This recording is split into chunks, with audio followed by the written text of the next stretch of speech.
విశాఖ జిల్లాలో భూముల కుంభకోణం ప్రకంపనలు సృష్టిస్తోంది. భూ రికార్డులు జరిపిన తనిఖీల్లో అక్రమాలు గుర్తించినట్టు కలెక్టర్ ప్రవీణ్ కుమార్ ప్రకటించారు.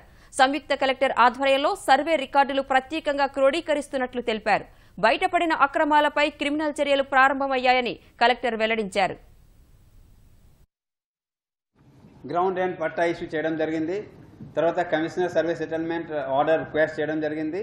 సర్వే సెటిల్మెంట్ కమిషనర్ ఆర్డర్ మళ్ళీ హైకోర్టులో 2009 ఆర్డర్లో అది కూడా రిక్వెస్ట్ చేయడం జరిగింది. మళ్ళీ SLP review and curative petition in supreme court honourable supreme court file చేయడం జరిగింది.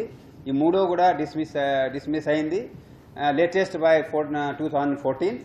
తర్వాత మళ్ళీ లీగల్ ఒపీనియన్కి గవర్నమెంట్కి రాయడం లీగల్ డిపార్ట్మెంట్కి రాయడం జరిగింది. ఆ స్టేజ్లో ఉంది. 2001లో ఈ ల్యాండ్ 2000లో ఈ ల్యాండ్ నోటిఫై చేశాము పోరంబో. సో 2000 నుంచి 2009 this is very crucial period. 2000 నుంచి 2009 వరకు we in a government treated this land as a government land. This is very true fact. ఎందుకంటే మీరు అక్కడ జీవీఎంసీ వాటర్ రిజర్వాయర్ ఉంటుంది, అక్కడ రోడ్ ఉంది, చాలా కమ్యూనల్ పర్పస్కి అక్కడ ల్యాండ్ ఉపయోగించాము. ఎందుకంటే we treated that land as a government land.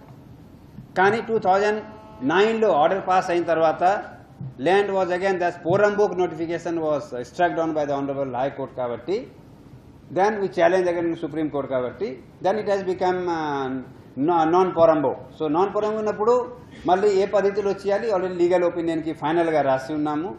So this is the factual status of this land.